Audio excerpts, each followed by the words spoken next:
तो यहां तक था कि उन्होंने अपने बहुत से साथियों को हर बार टिकटें दिलाई। बिल्कुल बिल्कुल। यहां तक कि चौधरी भूपेंद्र सिंह हुड्डा को लोकसभा की टिकट दिलाने वाले चौधरी बीरेंद्र सिंह हैं 1991 में। और कोई भी नेता कभी ये नहीं चाहता कि उनकी जाति का कोई दूसरा नेता उनके पैरेलल पनप सके। ये राजनीति कड़वी सच्चाई, ये राजनीति की कड़वी सच्चाई है। तो चौधरी साहब था ना, उस शब्द का फायदा ये हुआ कि चौधरी बीरेंद्र सिंह केंद्र में मंत्री, धर्मपत्नी एमएलए, बेटा एमपी, और बताओ और क्या चाहिए। ठीक बात। हिसार की एक ऐसी सीट है जहां से पिता पुत्र दोनों सांसद बने। ठीक बात। ये भी अपने आप में एक बड़ा रिकॉर्ड की बात है। तब वो हरियाणा प्रदेश कांग्रेस कमेटी के अध्यक्ष थे, यानी टिकट बांटने वाले वही थे, साइन उन्हीं के। बिल्कुल ठीक बात है। और राजीव गांधी जी ने एक जनसभा में बाकायदा ये कहा भी कि जो है अब प्रदेश का नेतृत्व चौधरी बीरेंद्र सिंह करेंगे अगर कांग्रेस की सरकार बनी तो, जींद की रैली में। और उसके बाद चौधरी भजनलाल प्रदेश के मुख्यमंत्री बने और उनकी कैबिनेट में चौधरी बीरेंद्र सिंह मंत्री बने। मैं निजी रूप से ये मानता हूं कि ये उनकी एक भूल थी और एक गलती भी थी। ठीक है बात। कि उनको जब वो मुख्यमंत्री का फेस थे, क्योंकि वो तो डिक्लेयर्ड थे। आज नरेंद्र मोदी किसी को ये कह दे कि भाई ये नेता मुख्यमंत्री बनेगा और फिर वो उसकी वजारत में मंत्री बने, तो कहीं ना कहीं छोटा हुआ, ये उनका एक कद छोटा हुआ। लोगों ने उस दिन के बाद, मेरा ये मानना है, उस दिन से पहले तो चौधरी बीरेंद्र सिंह को लोग बड़ा सीरियस मानते थे, सीरियस भी, बहुत बड़ा नेता बनेगा, तो बनते भी, बहुत बड़े नेता बनते। लेकिन उसके बाद लोग ये समझने लगे कि भाई ये तो जो है जैसे पेड़ के नीचे का जो रूख के नीचे का पौधा हो गया, वो इन्हें राष्ट्रीय महासचिव बनाया।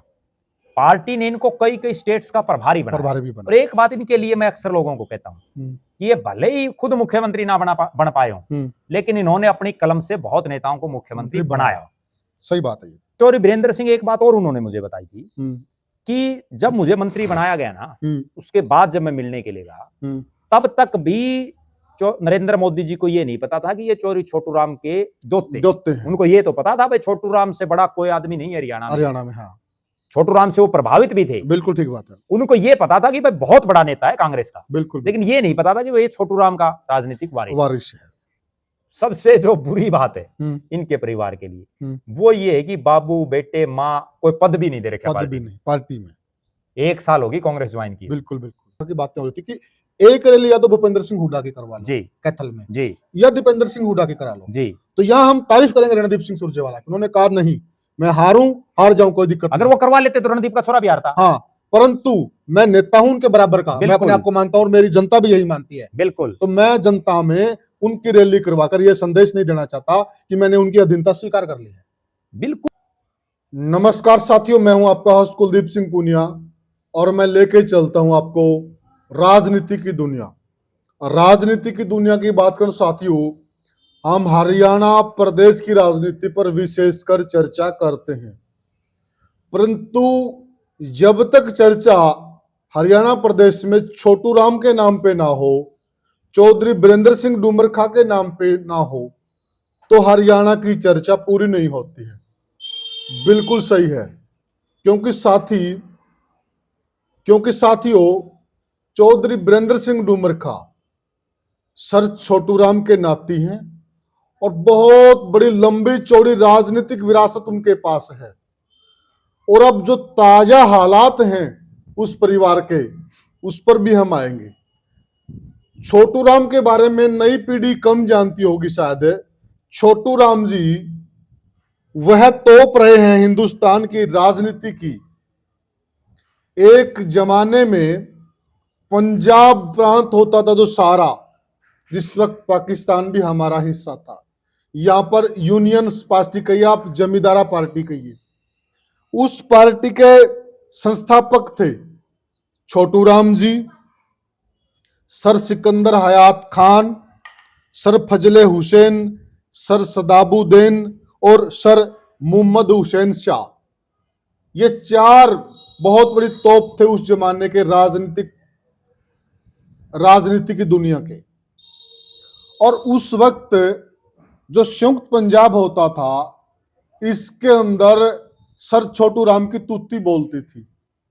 कहां तक, एक बार लाहौर के अंदर जो मुस्लिमों के बहुत बड़े नेता हुए पाकिस्तान के, जिन्ना पंजाब के मामलों में हाथ डालने लग गए थे।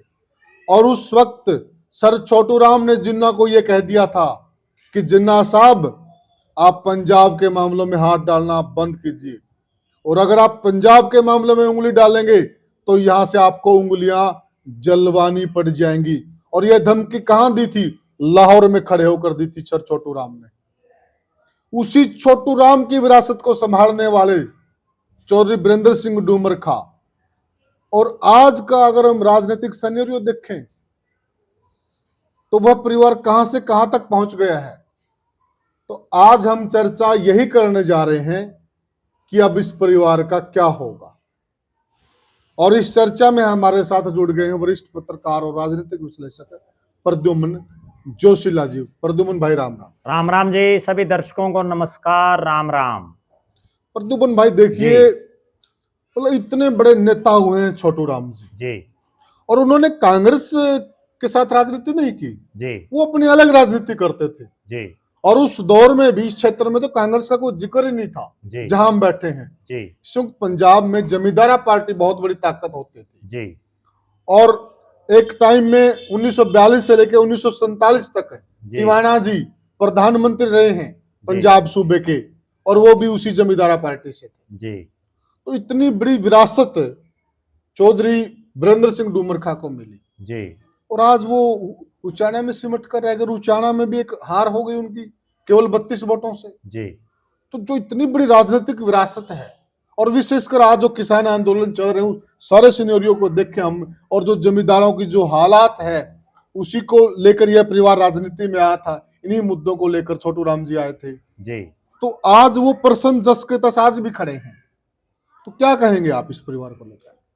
देखो, अगर सही मायने में देखें तो राजनीतिक रूप से चौधरी बीरेंद्र सिंह के परिवार को चौधरी छोटू राम से जो राजनीति विरासत में मिली, उसके बाद जितना बड़ा नाम चौधरी छोटू राम का था उसके मुकाबले में तो वो 1% भी नहीं कर पाए। ठीक है।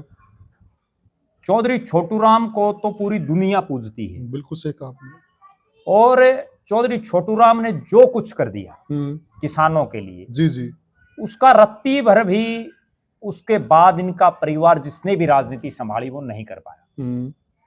चौधरी छोटू राम के राजनीतिक वारिस के तौर पर अगर किसी को देखें तो पहले चौधरी नेकी राम जी, हाँ बिल्कुल, जो चौधरी बीरेंद्र सिंह के पिताजी थे, उन्होंने राजनीति में पदार्पण किया, चुनाव लड़े, विधायक बड़े, मंत्री भी बने और बड़े पावरफुल इस इलाके के नेता भी रहे जी। और उसके पीछे एक बड़ा कारण ये था कि चौधरी छोटू राम को हर घर में पूजा जाता है। आज भी मैं एक चीज बताऊं, भले ही राजनीतिक रूप से चौधरी देवीलाल देश के प्रधानमंत्री रहे, चौधरी चरण सिंह देश के प्रधानमंत्री तक भी गए, लेकिन आपको हर घर में छोटू राम को मानने वाले और चौधरी छोटू राम का फोटो मिल जाएगा। सही कह रहे हैं, बिल्कुल सही कह रहे हैं। जबकि चौधरी देवीलाल से बहुत लोगों की राजनीतिक विचारधारा नहीं मिलती। ठीक बात है। चौधरी चरण सिंह से भी बहुत लोगों के नहीं मिलती जी। हमें ये लोग तो मिल जाएंगे कि वे देवीलाल ने ये काम ठीक कराया लेकिन ये काम गलत भी कराया, लेकिन ऐसे कोई लोग नहीं मिलते जो ये कहते हो छोटू राम ने ये काम गलत किया। बिल्कुल ठीक बात है। वो ये चीज दर्शा रहा है कि उनका कितना बड़ा व्यक्तित्व था। और उनके चूंकि कोई लड़का था नहीं, बिल्कुल, वरना तो राजनीति आगे उनके लड़के और उसके बाद जो है पोते वो संभालते। बिल्कुल सही बात है। तो उनके जो 2 लड़कियां थी, उसके बाद जो राजनीतिक रूप से, हालांकि उनके परिवार से भी चुनाव लड़े गए लेकिन वो राजनीतिक रूप से कामयाब नहीं हो पाए। बिल्कुल बिल्कुल, शायद वो श्रीचंद जी रहे हैं। हाँ, तो लेकिन वो कामयाब नहीं हो पाए, इतने उस सतर पर उनका नाम नहीं हो पाया। उनके भतीजे थे। और फिर जो है राजनीति घूमी कहाँ जाकर के गढ़ी सापड़ा से, और उसके बाद डूमरखा में आ गई। ठीक बात है। और डूमरखा से जो वो राजनीति की मशाल थी, जो वारिस की मशाल थी, वो डूमरखा आ गई। और उसके बाद नेकीराम जी ने कुछ समय तक उसको संभाले रखा, लेकिन मुख्यमंत्री बनना और मुख्यमंत्री की रेस में बड़ा सीरियस कैंडिडेट होना, उस तक वो नहीं पहुंच पाए जी। उसके बाद नरवाना उचाना इस एरिया में बड़े पॉपुलर भी रहे। बिल्कुल बिल्कुल, कई चुनाव लड़े, उसके बाद उनकी राजनीतिक विरासत आगे चली गई नेकीराम के बेटे और चौधरी छोटूराम के जो नाती कह लीजिए या दोते कह लीजिए, चौधरी बीरेंद्र सिंह के पास जी। चौधरी बीरेंद्र सिंह ने युवा कांग्रेस से अपनी राजनीति शुरू की। बिल्कुल, क्योंकि हम नेकीराम जी का इसलिए बहुत विस्तार से यहाँ चर्चा भी नहीं करेंगे। आज वो जमाना जा लिया, जो नेकीराम जी को जानने वाले थे उनमें ज्यादातर इस संसार को छोड़ चुके हैं। बिल्कुल, बिल्कुल। या अब हम अगर बात करें चौधरी नेकीराम के जो बेटे जी और चौधरी छोटूराम के नाती, जिनको हम दोता भी कह सकते हैं, जी जी, चौधरी बीरेंद्र सिंह की। बिल्कुल, चौधरी बीरेंद्र सिंह को चूंकि राजनीति विरासत में मिली, बिल्कुल, और अच्छे खासे पढ़े लिखे भी हैं वो, बिल्कुल सही है, उन्होंने युवा कांग्रेस से अपनी राजनीति शुरू की जी। युवा कांग्रेस से होते हुए उचाना से वो कई बार विधायक बने, बिल्कुल, हिसार से भी वो सांसद बने जी। उन्होंने चौधरी ओम प्रकाश चौटाला को चुनाव हराया था, जो चौधरी देवीलाल के बेटे, बिल्कुल ठीक बात है, 1984, और हिसार से 1984 में, हालांकि उसके बाद वो हार भी गए थे, बिल्कुल, 89 में। और हिसार की एक ऐसी सीट है जहां से पिता पुत्र दोनों सांसद बने, ठीक बात, ये भी अपने आप में एक बड़ा रिकॉर्ड की बात है। चौधरी बीरेंद्र सिंह उसके बाद राजीव गांधी के बड़े नजदीकी, बिल्कुल बिल्कुल ठीक बात है। और एक वो समय आया 1991 में, तब वो हरियाणा प्रदेश कांग्रेस कमेटी के अध्यक्ष थे, यानी टिकट बांटने वाले वही थे, साइन उन्हीं के हो रहे, बिल्कुल ठीक बात है। और राजीव गांधी जी ने एक जनसभा में बाकायदा ये कहा भी कि जो है अब प्रदेश का नेतृत्व चौधरी बीरेंद्र सिंह करेंगे, अगर कांग्रेस की सरकार बनी तो, जींद की रैली में। और उसके बाद ये हो गया था पूरे प्रदेश में, क्योंकि वो प्रदेश के अध्यक्ष थे, बिल्कुल, तो लिहाजा ये हो गया था कि अब मुख्यमंत्री बीरेंद्र सिंह बनेंगे। लेकिन मैं ये मानता हूं कि हरियाणा ही नहीं, देश की राजनीति में, जिसको ट्रेजेडी किंग बोलते हैं, उनमें कहीं ना कहीं बीरेंद्र सिंह का नाम है। ठीक है बात, मुख्यमंत्री बनना था उससे पहले ही, क्योंकि कांग्रेस का राज भी आ गया था, ठीक बात है, उससे पहले जो है राजीव गांधी की हत्या हो गई जी, और कांग्रेस में पीवी नरसिम्हा राव का दौर आ गया और चौधरी भजनलाल, पीवी नरसिम्हा राव एक जमाने में हाशिए पर थे। हाँ, वो समय की बात है, राजनीति में कभी भी बदल सकता है। एक समय तो वो था कि कांग्रेस ने उनको बुजुर्ग होने के नाते टिकट नहीं दी, उनको ये कह दिया भाई ये तो अब कौन ही काम करे, लेकिन फिर वो कांग्रेस का भी नेतृत्व किया, उन्होंने देश के प्रधानमंत्री भी। उसके बाद चौधरी भजनलाल प्रदेश के मुख्यमंत्री बने और उनकी कैबिनेट में चौधरी बीरेंद्र सिंह मंत्री बने। मैं निजी रूप से ये मानता हूं कि ये उनकी एक भूल थी और एक गलती भी थी, ठीक है बात, कि उनको जब वो मुख्यमंत्री का फेस थे, क्योंकि वो तो डिक्लेयर्ड थे, आज नरेंद्र मोदी किसी को ये कह दे कि भाई ये नेता मुख्यमंत्री बनेगा और फिर वो उसकी वजारत में मंत्री बने, तो कहीं ना कहीं छोटा हुआ, ये उनका एक कद छोटा हुआ। लोगों ने उस दिन के बाद, मेरा ये मानना है, उस दिन से पहले तो चौधरी बीरेंद्र सिंह को लोग बड़ा सीरियस मानते थे, सीरियस भी, बहुत बड़ा नेता बनेगा, तो बढ़ते भी, हाँ, बहुत बड़े नेता बनते। लेकिन उसके बाद लोग ये समझने लगे कि भाई ये तो जो है जैसे पेड़ के नीचे का, जो रूख के नीचे का पौधा हो गया, वो बन गया। फिर क्या हुआ कि एक वो दौर आया कि एक तरफ तो वो मुख्यमंत्री के मटेरियल, भजनलाल जी की सरकार में मंत्री बनने के बाद उनको कांग्रेस भी छोड़नी पड़ेगी, फिर वो तिवारी कांग्रेस में चले गए। हाँ, बिल्कुल, तिवारी कांग्रेस में उन्होंने अपने बहुत से साथियों को टिकटें दिलाई, फिर वो तिवारी कांग्रेस से खुद एमएलए भी बने, फिर वो वापसी फिर उन्होंने कांग्रेस में कर ली। कांग्रेस में वापसी करने के बाद 2005 में उनको फिर से मुख्यमंत्री का फेस माना जाने लगा, भाई मुख्यमंत्री बन सकते हैं, क्योंकि फिर वो राजीव गांधी के बाद सोनिया गांधी जी के नजदीकियों में। पर ये भी देखिए ना, जिस वक्त तिवारी कांग्रेस में लोग गए थे जी, और यह भी एक प्रमुख थे जी, तिवारी कांग्रेस में वही लोग गए थे जो राजीव गांधी के नजदीक थे। वो तिवारी कांग्रेस बनी केवल इसलिए थी कि जो नरसिम्हा राव जी ने, जो राजीव गांधी के खासम खास लोग थे, उनको दरकिनार करना शुरू कर दिया। उन्होंने अपनी लॉबी बना ली। जब उन्होंने अपनी लॉबी बनाई तो जो एनडी तिवारी थे, बड़े नेता थे, और भी बहुत नेता थे कांग्रेस के मुख्यमंत्री, उन्होंने जो है अपना एक सिस्टम बना करके और तिवारी कांग्रेस अलग से बना ली। क्यों? क्योंकि तब तक गांधी नेहरू परिवार से कोई और एक्टिव नहीं था, राजनीति नहीं था। सोनिया गांधी तो 1998 में राजनीति में आई है, तो इस कारण वो तिवारी कांग्रेस बनी। अगर सोनिया गांधी राजीव गांधी की हत्या के तुरंत बाद सक्रिय हो जाती तो वो दौर ही नहीं आना था, तिवारी कांग्रेस बननी ही नहीं थी ना, तिवारी कांग्रेस बननी थी। और हो सकता है पीवी नरसिम्हा राव प्रधानमंत्री ना बनते, सोनिया गांधी बनती। बिल्कुल सही करें आप, क्योंकि राजीव गांधी की तो वारिस वो होगी, वो थी, राजीव गांधी के फेस पर वो चुनाव लड़ा जा रहा था। तो उसके बाद फिर क्या हुआ, 2005 में फिर से ये मुख्यमंत्री की रेस में थे, फिर बाजी मार गए चौधरी भूपेंद्र सिंह हुड्डा, बिल्कुल, जो इनके मामा बुआ में जो है भाई है। चौधरी भूपेंद्र सिंह हुड्डा की वजारत में ये फिर मंत्री बन गए, वित्त मंत्री इनको बना दिया गया। उसके बाद ये हालात बने कि ये उचाना से भी चुनाव हार गए। हालांकि पहले भी हारे थे उचाना से, बिल्कुल, लेकिन फिर इनको चौधरी ओम प्रकाश चौटाला ने चुनाव हरा दिया। इसके बाद वो समय आया कि कांग्रेस पार्टी ने इनको राज्यसभा में भेज दिया। क्यों भेज दिया? क्योंकि राजीव गांधी के नजदीक के थे, फिर सोनिया दरबार में भी इनकी खूब चली, वरिष्ठ भी थे, और इनको पार्टी ने राष्ट्रीय महासचिव बनाया।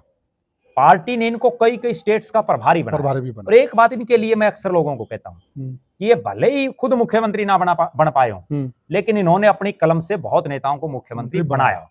सही बात है। उसके बाद जब ये राज्यसभा में गए, डॉक्टर मनमोहन सिंह की कैबिनेट का विस्तार होना था, और इनके पास प्रधानमंत्री जो किस किस को मंत्री बनाता वो चिट्ठी आई, और सूट भी सिल गया। शपथ लेने की तैयारी होगी, इनकी कोठी पर हजारों लोग पहुंच गए। ये भी पूछ लिया था कि शपथ हिंदी में लोगे, इंग्लिश में लोगे, सब कुछ पूछ लिया, सारी तैयारी हो चुकी थी, और पूरे हर जगह ढोल नगाड़े बजने शुरू हो गए थे, लड्डू बटने शुरू हो गए थे, चेले चपाटी इनके पहुंच गए थे। बिल्कुल, कोई ओएसडी में बनूंगा, कोई मैं जो है पॉलिटिकल एडवाइजर लगूंगा, वो सब तैयारियां शुरू कर दी। और जो कि ये मंत्री बनते तो हमारे पुनिया गोत्र पे इनकी विशेष छत्र छाया रहती, बिल्कुल रहती, क्योंकि इनका जो इलाका है वो उचाना और कोकलाना और वो सारा एक ही सिस्टम है, काफी पुनिया हमारे इनके क्लोज है। हाँ, तो उसके बाद फिर क्या हुआ, चौधरी वीरेंद्र सिंह ने ये बात मुझे बताई कि उसके बाद मेरी जब तैयारी शुरू हुई, मैं घर से निकलने के लिए चलने की तैयारी में थे, शपथ लेने के लिए, बिल्कुल, तभी बोला सोनिया गांधी का फोन आया, और सोनिया गांधी ने केवल ये कहा कि सॉरी चौधरी साहब, और उन्होंने बोला कुछ नहीं कहा, सॉरी मेरे पे भारी पड़ गया। 2 शब्द केवल, सॉरी चौधरी साहब, और कुछ नहीं बोला, और ये 2 शब्द चौधरी वीरेंद्र सिंह की राजनीति के वो शब्द बन गए, शायद पूरी जिंदगी वो इन 2 शब्दों को भूल नहीं पाएंगे। लेकिन मेरा ये मानना है, क्योंकि मैं पॉजिटिव ज्यादा सोचता हूं, कि सोनिया गांधी ने जो ये 2 शब्द कहे ना, सॉरी चौधरी साहब, इससे चौधरी वीरेंद्र सिंह को बहुत बड़ा राजनीतिक फायदा हुआ। क्या हुआ उनको फायदा? वहां तो वो क्या पता कैबिनेट में राज्य मंत्री बनते, ठीक है, स्वतंत्र प्रभार के बनते, या ज्यादा से ज्यादा अगर कैबिनेट भी बनते तो कोई छोटे मोटे महकमों के मंत्री बनते। चर्चा तो ये थी कि रेल मंत्री बना जाता, भाई मुश्किल था रेल मंत्री बनना, बाकी चर्चा थी, हाँ पता नहीं क्या बनते, क्योंकि जो चीज बने ही नहीं तो फिर उस पर कयास है। सही बात है। उसके बाद ये हुआ कि बहुत लोग ये कहते हैं, और चौधरी वीरेंद्र सिंह के वर्कर तो ये कहते हैं कि चौधरी भूपेंद्र सिंह हुड्डा ने वीटो कर दी, क्योंकि हुड्डा साहब उस समय मुख्यमंत्री थे। और कोई भी नेता कभी ये नहीं चाहता कि उनकी जाति का कोई दूसरा नेता उनके पैरेलल पनप सके। ये राजनीति कड़वी सच्चाई, ये राजनीति के कड़वी सच्चाई है। राजनीति में अक्सर वही लोग कामयाब होते हैं जो अपनी जाति के अलावा दूसरी जाति के किसी नेता की छत्रछाया में काम करते हैं, क्योंकि उनको उसकी जरूरत होती है। बिल्कुल। फिर यह हुआ, इस पर हम एक वीडियो बाद में बनाएंगे, किसी बड़ा लंबा हो जाएगा नहीं तो। जी। फिर क्या हुआ, चौधरी वीरेंद्र सिंह अगर कांग्रेस में मंत्री बनते, चाहे वो कैबिनेट के बन जाते, रेल मंत्री बन जाते, तो कुछ एक समय के लिए बनते, क्योंकि उसके बाद तो खत्म हो गई थी पार्टी। बिल्कुल। उसके बाद तो बीजेपी आ गई थी। फिर उन्होंने बीजेपी का राज आ गया, बीजेपी ज्वाइन कर ली, और राज्यसभा के एमपी होते उन्होंने राज्यसभा से इस्तीफा दे दिया। भारतीय जनता पार्टी ने उनको तुरंत लपका, और लपकते ही उनको उल्टा राज्यसभा में भेजा। बिल्कुल, राज्यसभा में भेज के काम जाट और किसान परिवार से आने वाले आदमी को इस्पात मंत्री, ग्रामीण विकास मंत्री, मतलब पूरे देश के सारे कामों का वो मंत्री, वो भी कैबिनेट स्तर का मंत्री, और कैबिनेट का बड़ा पावरफुल महकमा, उनको मंत्री बनाया। और चौधरी वीरेंद्र सिंह एक बात और उन्होंने मुझे बताई थी कि जब मुझे मंत्री बनाया गया ना, उसके बाद जब मैं मिलने के लिए गया, तब तक भी नरेंद्र मोदी जी को ये नहीं पता था कि ये चौधरी छोटू राम के दोते हैं। उनको ये तो पता था भाई छोटू राम से बड़ा कोई आदमी नहीं है हरियाणा में। छोटू राम से वो प्रभावित भी थे, बिल्कुल ठीक बात है। उनको ये पता था कि भाई बहुत बड़ा नेता है कांग्रेस का, बिल्कुल, लेकिन ये नहीं पता था कि वो ये छोटू राम का राजनीतिक वारिस है। उसके बाद उनको जो है मंत्री बनाया गया, उनकी धर्मपत्नी को टिकट दी गई, राजनीति में वो एमएलए बनी उचाना से, प्रेमलता जी। उसके बाद फिर कद्दावर मंत्री रहे वो।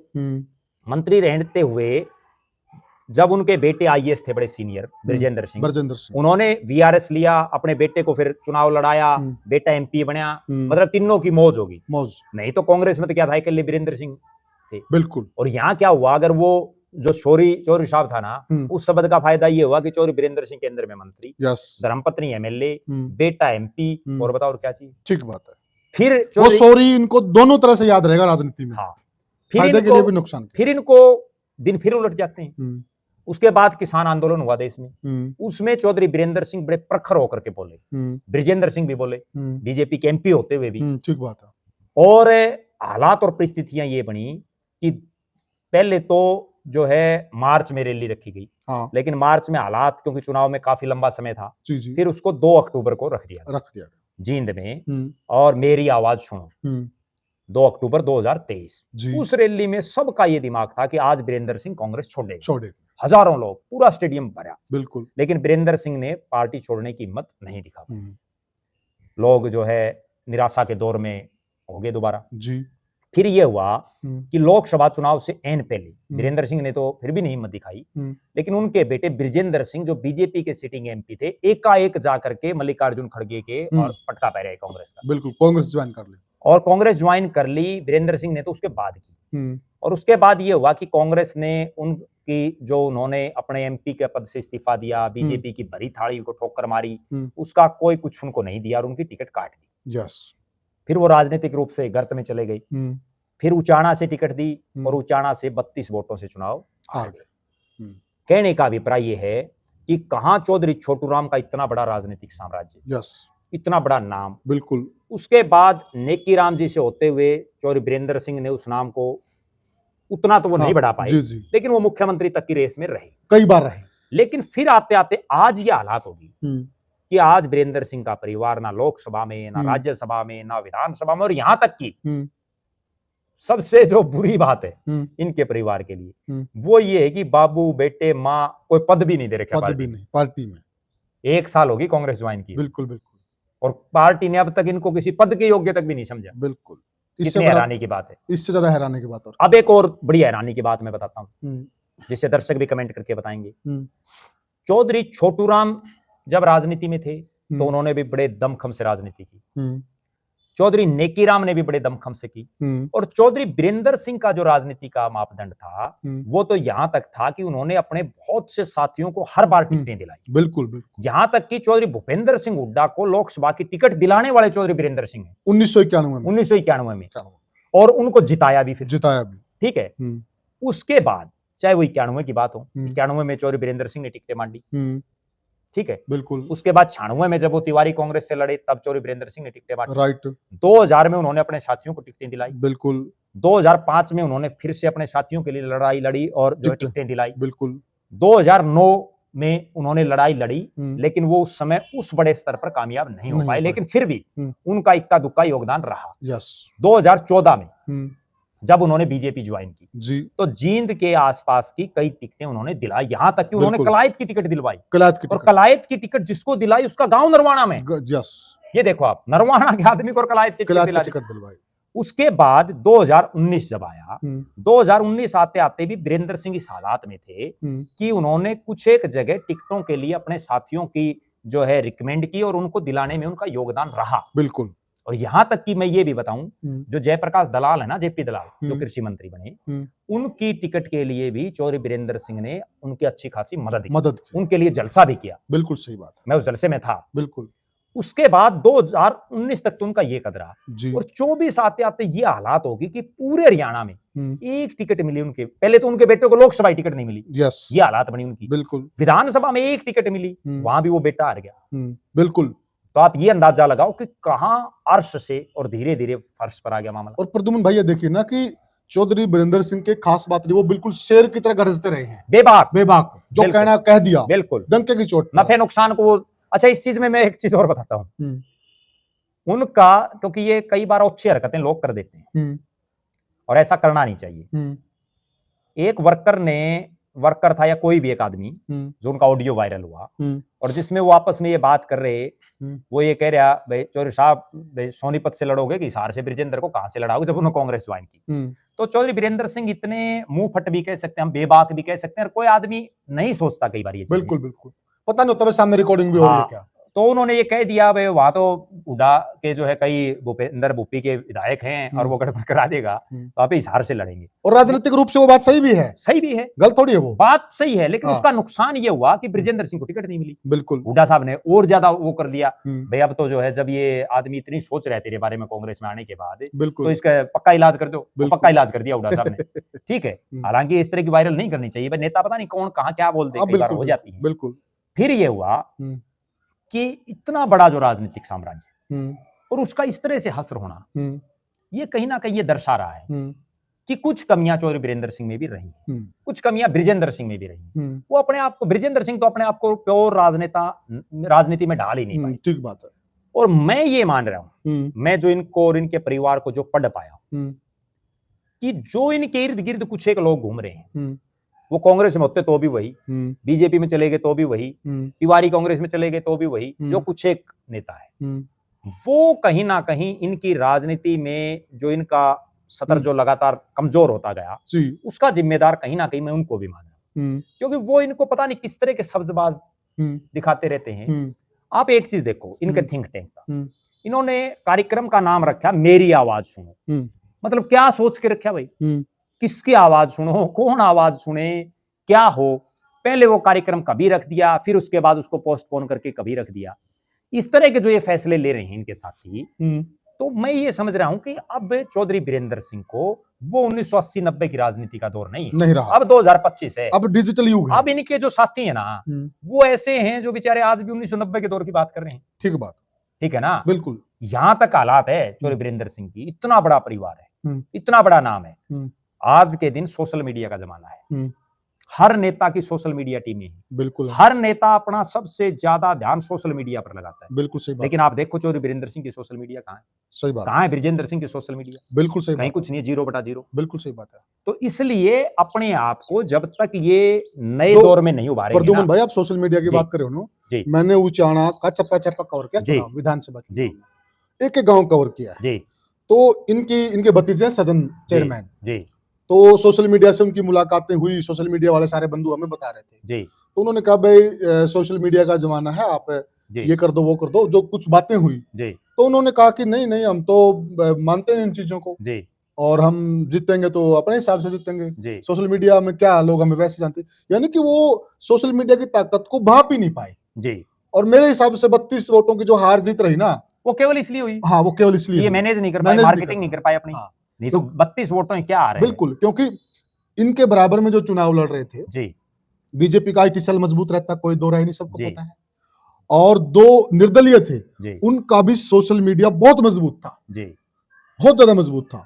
अगर इनका जो सोशल मीडिया था वो निरंतर कोई प्रचार नहीं कर पा रहा था, उनका सोशल मीडिया इनको लगातार हरा रहा था, तो उस चीज का बड़ा असर पड़ता है। आप ये चीज देखें कि भले ये 32 वोट से आ रहे, लेकिन ये क्यों नहीं सोच रहे कि आपकी टक्कर में जो लोग खड़े हैं उनका राजनीतिक लेवल कितना था और आपका कितना है। बिल्कुल।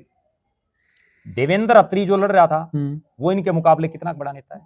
नेता के वो तो बेचारे का आम कार्यकर्ता ना। वीरेंद्र घोगड़िया को तो मार्केट कमेटी का चेयरमैन वीरेंद्र सिंह ने बनवाया था। बिल्कुल सही बात है, हुडाराज में। बिल्कुल। और वो चुनाव लड़ रहा था। बिल्कुल। तो कहीं ना कहीं इतना बड़ा कद, और उसको आप अगर मैनेज नहीं कर पाओगे, अब ये हालात होगी। और एक और प्रद्युमन भाई, इनकी जो कैलकुलेशन है, मेरी बात हुई चुनाव के दौरान, तो मैंने कहा जी, पहले तो उन्होंने पूछा कि क्या मानते हो आप चुनाव को लेकर। हमने कहा जी बहुत टफ फाइट है। हमने ये बोला उनको, अच्छा आप क्या मानते हो? बोला जी हम ये मानते हैं, हम अकेले 80,000 वोटों पर खड़े हैं, 20,000 वोट अगर हमारे उड़ भी गए तो कोई बात नहीं, 60,000 वोट हमारे लो जैसे हैं, लो की लकीर है। अब देखिए कैलकुलेशन कितनी गलत थी। वो बात ये है ना, मैं जो समझ रहा हूं कि चौधरी वीरेंद्र सिंह और बृजेंद्र सिंह और चाहे प्रेमलता, तीनों को हम इंक्लूड कर लिए, ये दिल्ली में ही रहते हैं। यहाँ तो हफ्ते में या 4-5 दिन में, 10 दिन में एक बार चक्कर मारते हैं। यहाँ इन्होंने जिन लोगों के भरोसे सारा सिस्टम छोड़ रखा है, सही कह रहे हैं आप, उन लोगों से लोग खफा हो जाते हैं। अब कैप्टन अभिमन्यु क्यों आ रहा? क्योंकि सारा देश ही किलकी मार रहा है कि भाई जो उसने अपना भतीजा यहाँ छोड़ रखा था, उस भतीजे से लोग सेटिस्फाई नहीं हो पाए। ठीक बात है। वोट भतीजे थोड़ी दे रखे हैं, वोट तो कैप्टन को दे रखे हैं। बिल्कुल ठीक। वही हालात आप जिनकी बात कर रहे हो, चाहे ये सजन हो, उससे पहले इनके एक और थे, वो सुरेंद्र पाल एडवोकेट थे, और भी जो इनकी एक टीम सी बना रखी है, उनके भरोसे छोड़ देते हैं हल्के को। लोग वोट वीरेंद्र सिंह को दे रहे हैं या सज्जन को दे रहे हैं। और प्रद्युमन भाई, क्या चौधरी साहब को ये सोचने की जरूरत नहीं है, अगर ये टीम इतनी मजबूत होती जी, इस टीम की सोच इतनी मजबूत होती जी, तो ये फिर बहुत आगे होते आज। बिल्कुल होते, हार नहीं होती। तो आप एक बात बताओ, जो आदमी 1991 में मुख्यमंत्री बनने की लाइन में है, 2005 में वो मुख्यमंत्री बनने की लाइन में है, और आज ये हालात है कि उसके बेटे को एमपी की टिकट सिटिंग एमपी होते हुए कट जाती है। बिल्कुल ठीक बात। और उसके बाद एमएलए की मिलती है, एमएलए। और सबसे बड़ी बात मैं बताता हूं, ये चुनाव भी क्यों आ रहे, मैं बताता हूं असली बीमारी की जड़ क्या थी। चौधरी वीरेंद्र सिंह ने जो उचाणा में राजनीति की है, वो हमेशा उन्होंने मुख्यमंत्री के फेस को लेकर के की। सही कह रहे हैं आप। हमेशा उन्होंने बांगर की चौधर को लेकर के की। बिल्कुल सही कह रहे हैं। हमेशा वो चुनाव इस मुद्दे पर जीते हैं कि मैं जीतूंगा तो बांगर में चौधर ले आऊंगा और मुख्यमंत्री बनूंगा। ठीक बात, यही है। बिल्कुल ठीक, लड़ाई यहां से शुरू होती। दूसरी तरफ ये चुनाव भी बृजेंद्र सिंह जीत जाते। ये तो अगर वो जिंदगी की ये सबसे बड़ी गलती और ना करते। उन्होंने क्या किया, दीपेंद्र हुड्डा को बुला लिया अपने प्रचार में। यस, रैली उनकी अधीनता स्वीकार कर ली। इसका मतलब दीपेंद्र हुड्डा उनका नेता हो गया। यस, बिल्कुल ठीक कह रहे हैं आप। लोगों ने तो उसी दिन ये समझ लिया भाई ये तो अगर एमएलए बन गए तो मंत्री भी कौन बने। आप बहुत सही बात कर रहे हैं प्रद्युमन भाई। देखिए ये भी चुनाव लड़ रहे थे जी, कैथल से रणदीप सिंह सुरजेवाला का बेटा चुनाव लड़ रहा था। उनके पास भी लगातार इस प्रकार के फोन जा रहे थे, इस प्रकार की बातें हो रही थी कि एक रैली या तो भूपेंद्र सिंह हुड्डा की करवा लो जी कैथल में जी, या दीपेंद्र सिंह हुड्डा की करा लो जी। तो यहाँ हम तारीफ करेंगे रणदीप सिंह सुरजेवाला। उन्होंने कहा नहीं, मैं हार जाऊं कोई दिक्कत अगर वो करवा लेते तो रणदीप का छोरा भी हारता। हाँ, परंतु मैं नेता हूं उनके बराबर का, मैं अपने आप को मानता हूं और मेरी जनता भी यही मानती है। बिल्कुल। तो मैं जनता में उनकी रैली करवाकर यह संदेश नहीं देना चाहता कि मैंने उनकी अधीनता स्वीकार कर ली है। बिल्कुल। अगर कोई बड़ा नेता खुद अगर ये है भाई मैं बहुत बड़ा नेता हूं और वो फिर अपने समकक्ष, क्योंकि दीपेंद्र हुड्डा और बृजेंद्र सिंह में अगर हम देखें भाई ठीक है, दीपेंद्र हुड्डा राजनीतिक रूप से उनका अनुभव ज्यादा होगा, लेकिन चौधरी वीरेंद्र सिंह का तो चौधरी भूपेंद्र सिंह हुड्डा से बहुत ज्यादा है। हाँ, बिल्कुल बिल्कुल। उन्होंने तो 52-53 साल हो गए राजनीति में। वो तो 91 में मतलब टिकट नहीं मिल रही थी उनको। बिल्कुल। और ये बांट रहे थे कितनी बड़ी बात। और 1982 में वो मिनिस्टर थे, वो बिल्कुल कोऑपरेटिव मिनिस्टर। बिल्कुल। तो प्रद्युमन भाई चर्चा लंबी हो जाएगी। हम साथियों अगले वीडियो में यह भी बताएंगे कि चौधरी साहब को क्या करना चाहिए अगर उन्हें राजनीतिक तौर पर मजबूत होना है, तो किन किन बिंदुओं पर वे विचार करें, किन किन चीजों पर काम करें और आज की जो राजनीति है उसको किस प्रकार से लें, वह चर्चा भी हम करेंगे। और आपसे भी हम सुझाव मांगते हैं, आप भी सुझाव दीजिए कमेंट सेक्शन के माध्यम से कि चौधरी साहब से कहां गलती हो रही है। नेता तो अच्छे हैं, इंसान भी अच्छे हैं, दिल के बहुत बड़े आदमी है, बहुत बढ़िया है बृजेंद्र सिंह, बहुत बढ़िया आदमी है, लेकिन गलती कहां पर हो रही है। ठीक है, तो आप भी ये कमेंट सेक्शन में सुझाव दें। जिन भी साथियों का बढ़िया सुझाव होगा हम वो चौधरी साहब तक भी भेजेंगे। और अभी चर्चा का करते हैं अंत, फिर मिलेंगे किसी और वीडियो में, तब तक के लिए राम राम। राम राम।